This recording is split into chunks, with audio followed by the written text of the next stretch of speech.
Today's adventure was a hike into the centre of the Cairngorms and to Scotland's 13th highest peak, and this hike involved more ascent and more distance walked and even going up Scotland's highest peak, Beinn Mheadhoin. It was going to be fun.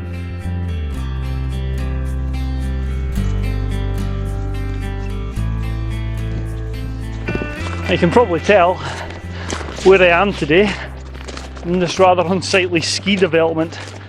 I'm in the Cairngorms, and this here is the old funicular railway. When I say old, I'm hoping at some point they managed to get up and running, because it was great when I used to come up with the kids. We used to take them up, they wouldn't be up for walking up here, we used to take them up to the Ptarmigan restaurant and you'd see the reindeer, what have you. Anyway, that's not the subject matter of this video. It's pretty grey. I'm in the quarry here, so it's a bit sheltered, shall we say, which is nice. I think once I get into the tops here it's going to be quite blustery and the clouds down, and I'm headed into the heart of the Cairngorms today. And I'm not sure if I'm going to go up a hill or not. There is a Munro that I might go up, I've done it a few times before, but I really just want to head down. There's a couple of lochs I want to visit and a nice wee sheltered spot, hint there, that I'm going to have some lunch at. And the weather forecast is improving, but I just don't know how much it's improving by. I think there is rain to move through first, but yeah, I'm not going to do too much at this initial stage because it's, as I said, it's a bit industrialised here with all the ski toes and the snow blowing machines and the funicular and what have you. So I'm going to crack on up here, and the next time I do a piece to camera, chances are I'll be in the clag. So let's crack on.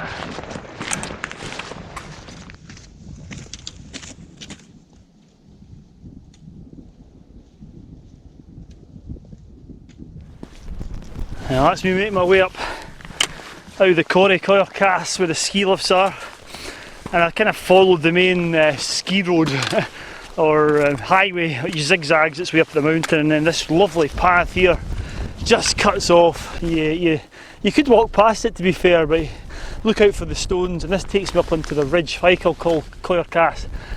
I'm going to head up there and I'm about to touch the sky, I think. In fact, the sky's already touching me, it's clagged in below me. That's kind of coming and going, but I think in a wee while that's going to be me up in the wind and the clouds, so navigation is going to be key today. But I'm hoping once I get over the pass here and start to drop down towards the first loch, it might clear again. I might get some views down this lovely big loch in the heart of the Cairngorms, so you never know, it might clear, but I doubt it. Let's go, let's get cracked on. Well, as you can hear, the wind was howling as I started to gain height, and the first spot height you get to is the large cairn at 1,141 metres, which sits at the eastern side of the northern quarries. And I went to that and I stopped because I was getting a bit cold, and it was really time to get an extra layer on, which I did here. And this was the high point, or the initial high point. From here you had to drop all the way back down to about 730 metres before ascending again. So this was a nice place to stop and get layered up for the next stage of the journey, which took me down to the loch. Right, I've stopped at this large cairn here, and this is the cairn. I visit this quite a lot when I'm doing the round. If I've gone up the ridge, scrambled down the Fichel Ridge, come back down this way, but it's been a while since I've come up this way. And it's blowing a hoolie, it really is. And just stopped, I've layered up a bit there, got another layer on, and this is where I need to be navigationally savvy, because there is a path that takes you up to this cairn, and then after here it's really just the wild Cairngorm plateau. I need to make sure I hit the right spot to get to the path that re-emerges down into Loch Avon, which is where I'm going. Bit promising. I got a brief break in the cloud about 20 seconds ago when I was putting my jacket on. I could see down to the Rothay Murchas estate, but it is wild. I do have to be careful today, and yeah, I'm looking forward to dropping back down and seeing if I can get some shelter beside or under a stone, shall we say, without giving too much away. Right, time to get back out and brave these elements again. After leaving the shelter of the cairn, I had to be quite careful to descend in the right direction to catch the path that took me down to the loch. And it was starting to look a bit promising. I got a wee glimpses of Cairngorms, which sits at a height of 1,244 metres, and I think is the 6th highest mountain in the UK. Anyway, I was soon descending down and had found the path, and I got underneath the cloud, and the views were starting to open up. It was looking quite nice and quite promising. The path looks a bit deceiving here. It soon starts to drop sharply down to Loch Avon, and there's a tumbling waterfall that keeps you company as you descend down here. And you do need to be careful because there's a few bits where you have to get your hands on the rock and scramble down. And if it was wet or icy, it might prove difficult. You also have to cross this burn at one point to get onto the other side. And I can imagine that should there have been a lot of rainfall, this crossing may be a little bit tricky. It's something definitely to bear in mind.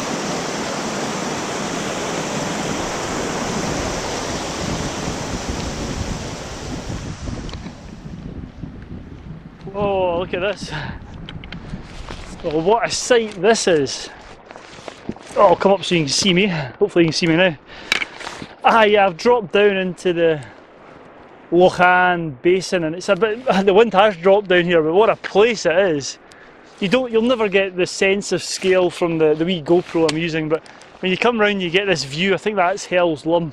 I keep wanting to say Helm's Deep, but I'm sure that's out of a Tolkien novel. And it's just magnificent. And what adds to it is Loch Avon here, and there's lovely little sandy beaches. You know I like a beach, and I'm almost tempted to stop there for a bite to eat, but you know what, I'm going to go over to this big stone and get some shelter there and have an investigate of the shelter stone, which I can see now. I recognise it. I've never been to it before, but what a place this is. And look at those white ribbons of the rivers flowing over the crags there. Absolutely magnificent. I think the last time I was here, I was over on these crags here on a route called Afterthought Arret, and that was a good few years ago, so it's been too long since I've been down here. And if I look behind me, the Munro that I'm thinking about going up is actually bathed in sunshine at the moment. Whether it'll stay that way, I don't know. I'm not sure whether I'm going to do it. So anyway, I'm getting quite hungry. That path down was quite scrambly, just to note. In the wet, it was quite slippy. You've got cares needed there, and you're a long way from anywhere. So if you're coming down this way, just take your time and watch that path down the waterfall. Anyway, right, time to crack on. Let's go and get some lunch.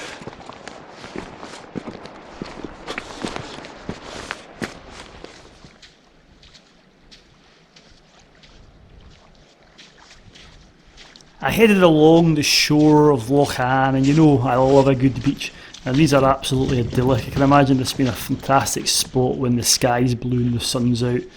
It really is nice. But at this point I had to head away from the loch and head towards the shelter stone, and to do that I had to cross the river that flows into Loch Avon. And it was, yeah, there were some sort of stepping stones there today, but they were still underwater. If I didn't have my waterproof boots on, I might have been in trouble, and I've got internal gaiters on these trousers as well, which certainly helped. But this is definitely something to bear in mind. It's a long way in, and if there's been a lot of rain, it could prove a difficult crossing. Anyway, I soon spotted the shelter stone, and I headed up, intrigued to find what I'd see in there. This is one big rock. Wow. Woo! Look at that.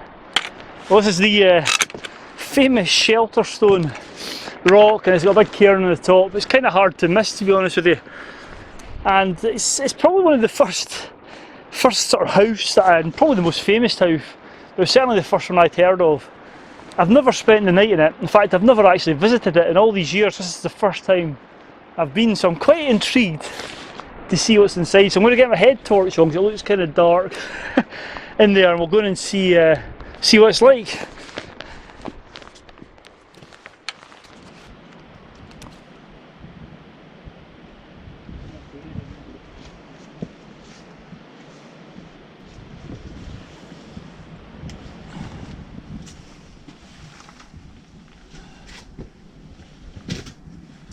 Huh.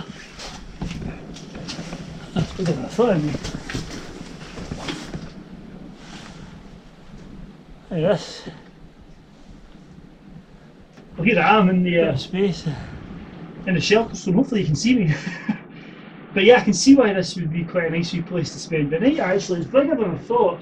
You wouldn't be able to stand up in it. It's maybe 5 feet at the highest point. It slopes down towards the back. You could get a good push. I don't know. Good few bodies in here.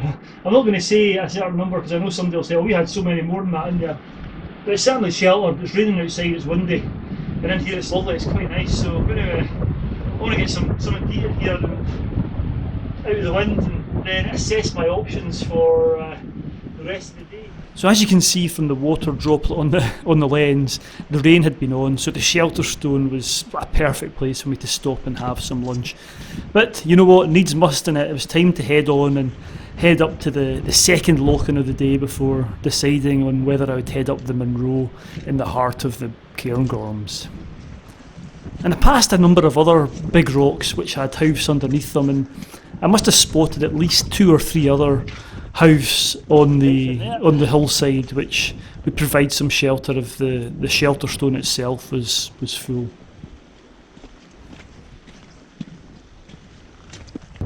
Anyway, up the path I went, and the views really start to open up over Loch Etchachan at this point, and it'd be a smashing place to stop and take a picture looking down the loch with the Cairngorms surrounding you. One loch done, and I was on to the second loch. This is Loch Etchachan, which sits at a good height. Oh man, look at this. I've come up to the high point, and I'm going to be heading off the high point in the path, and I head off. You can't see behind me, but I'm going up the Munro Beinn Mheadhoin. But this loch here, I think, is the highest loch or large body of water in the UK. It's a really wild place. The wind's whistling through at the moment. I don't know if you can hear it. I'm trying to shelter the old microphone here. And because we're so high here, this loch, and it gives the impression, well, it certainly gives me the impression the surrounding hills don't look that high. This looks like it could be a loch-in lower down in the lower highlands, sitting at about 1,000 feet or under. But actually, we're well above 3,000 feet here. I think it's around about 930 metres, so above the 3,000 foot contour, and these small peaks, well, they look small surrounding it, are some of the highest peaks in the UK. And through the gap there, I don't know if you'll see it, oh, here comes the sun right on cue, voila! That dark peak, that's over towards Beinn Mheadhoin, which was for many years believed to be the highest peak in the UK, but it's the second highest. So yeah, pretty wild place. So I'm going to crack on up Beinn Mheadhoin in the wind. But I've been quite lucky, it's a wee bit of sunshine here. The sun was I could see the sun when I was coming down over the pass towards Loch Etchachan, hitting this spot, so it's quite well sheltered. I think the hills to the west and the north are pushing the cloud up, so I'm hoping for a cloud-free summit on the top of this Munro. So, right, I can see another walker over there. I wonder where he's come from. Anyway, he's going another way. Enough talking, let's get walking. Right, up to this Munro.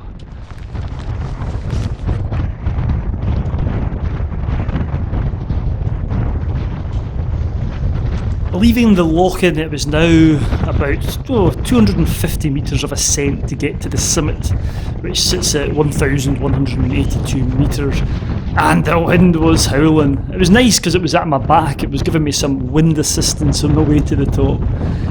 Anyway, I could start to see the first top of this hill, where there's the first of the tors, or barns as they're known in the Cairngorms, and I made my way towards it. Oh, I'm nearly there. This is the first tor or barn that I've come across. Oh, this will be a nice wee seat here. And the views are just magnificent. Down this way I can see Cairngorm. The cloud has now lifted above the summits. The forecast wasn't sure whether it was going to do that or not. Some of them said it would, some of them said it wouldn't. So I can see Cairngorm down there, and this lovely big glen. I think it's maybe Glen Anne, I don't know. But I can see the summit now, and there's these, like this here, but bigger barns are called Beinn. For some reason I always seem to think of the barns or Binyak more. So whether there's tors on Binyak more, which I can actually just see over there, I'm not sure, but it's it's lovely. I can see over to Beinn Mheadhoin and Beinn Mheadhoin and Loch Nagar, down over the Glen Shee Hills. It's nice and windy. It's one of those days where it really wakes you up and makes you feel alive. The wind whistling through. I've got a wee bit of shelter behind here, but I know when I get to the top it's going to be blowy, and there's a wee scramble to get to the top of this barn at the top of Beinn Mheadhoin. But lovely, better than expected. This isn't the end of the hard work. Once I get to the top of here, I need to drop all the way back down. This is at about 1,200 metres, just under. I need to drop down to about 650, 700 metres to ascend back up to about 1,200 metres. So this is really just the halfway point, and I'll just have to watch my time, and I'm going to be battling into the wind on the way back. But yeah, absolutely magical. Right, let's get cracked on at the top, not long now.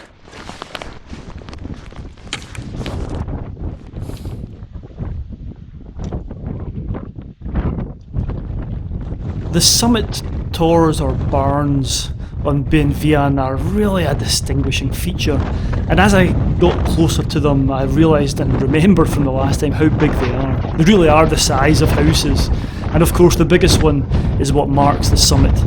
And a little bit of scrambling is required to get to the top of it. It's not too difficult, but as always, care is required, and a lot of care is required, especially when the winds were as gusty as they were today.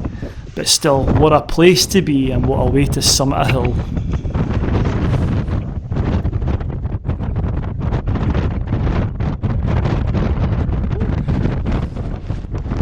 Oh, I tell you what, it's breezy up here. Here I am. Woo! On the summit, Beinn Mheadhoin. Wow! This big tord here, or barn as it's known, I don't know if you'll hear this, I'll try and shield my microphone. It's the highest point, so there's a wee scramble round the back there, which adds a wee bit of interest right at the end. But boy, is this gusty and windy. Woo! And the views from here are magnificent, absolutely great. See over to Cairngorms, the whole of the northern Cairngorms. Beinn Mheadhoin, Derry Cairngorms. I can even see Beinn Mheadhoin, and right down over the southern and the southeastern Grampians. Absolutely fantastic, and what a way to reach, I was going to say to finish this walk, but what a way to reach the halfway point, because now I need to retrace my steps and drop away down to this Loch Avon again before rising up to about the same height as this before dropping down again. So I'm not going to hang around too long. In fact, I don't think I will be able to. Woo! I think I'm going to get blown away before I do, but this is just, what a place! Woo! Magical! Love it! Ah. Look at that. So as I mentioned, this was really only the halfway point, and the summit of the hill sits at 1,182 metres, and I then had to descend down to Loch Avon, which sat at 725 metres, before the pull up to 1,141 metres, again before descending to the car. So there was still a lot of work to be done. So I left the top, had a final glance back at those impressive summit barns, and started my descent back, which would be a journey in itself. First of all, down past Loch Etchachan, took a wee shortcut here, and then at the top here I could see where I was to go and my route down. And the ascent back up there, oh, that was going to be a killer. So down, yeah, those views back down Loch Avon again, fantastic. Next up was passing the shelter stone and the way to get past Loch Avon, along that lovely sandy beach, crossing that torrent of water again. Luckily it hadn't rained that much since I'd crossed it the first time, and I was able to cross it no bother at all. And finally all the way back up to that cairn at 1,141 metres and down from here. Well, that's me just about off the track and onto this main ski development road there, which you can see. Whew, there you. I'll sleep tonight. Anyway, I thought I'd do a post walk, well not post walk, an end of walk bit to camera about what I thought of this adventure, and maybe some tips and just ideas if you're thinking of doing it. And I think the first thing to say is, if you're coming to do the Beinn Mheadhoin, it's a long way from anywhere, and it's not to be underestimated. In fact, well, we know the mountains anywhere shouldn't be underestimated, but if there's any mountain range in Scotland that shouldn't be underestimated, it's the Cairngorms. And just because it doesn't have any jagged peaks or knife-edged ridges doesn't mean it's a place to tread lightly or take lightly. And they will, these mountains unfortunately do kill, and people get into trouble in these hills, mainly because of the fact, well, partly because of the fact there's no knife-edged ridges. It's the high plateaus and the weather, and if you get caught up there, there's not many places to hide, and the weather can come in quickly and viciously, and it's a lot of high ground up there, over 4,000 feet. Anyway, don't underestimate, it's a long walk. I don't know what the stats are. I did feel, got a funny feeling it's around about 1,500 metres ascent and maybe around about 20 kilometres walking. And there's a lot of rough walking as well. There's paths that come and go. Be good at navigating if you're coming to do this. Make sure you know how to navigate, because there are paths, but not all the way to the top. There's certain parts of the walk where there's no paths and what have you. What other tips can I suggest? Have enough food, have enough clothing. That all goes back to not taking the Cairngorms lightly. You can, even in the middle of the summer, make sure you have had this woolly bunnet on. We're in autumn albeit, but the woolly bunnet's been on most of the way around. What else can I suggest? There's a couple of bits where you have to cross burns and rivers, and they may be a bit tricky if in spate. So just be wary of that. The wee burn that goes down the gorge that takes you down to Loch Avon might be a bit tricky if it's been heavy rain. And also the water, or the river that flows into Loch Avon, you have to negotiate that before you cross and go up to the shelter stone and what have you. Go and visit the shelter stone. I'd strongly recommend you do that. It's quite a place to see. And there's lots of other shelters there. There's lots of other stones I noticed, and house and what have you up there. It's not just a shelter stone. I think that's definitely the best stone, and it looked like the biggest one, but there was lots of other ones that I noticed in and around that area. So that's all I can really think of. It's been a grand old adventure, a good hill walk, and what a place to go. I would certainly recommend dropping down into Loch Avon and round about that area.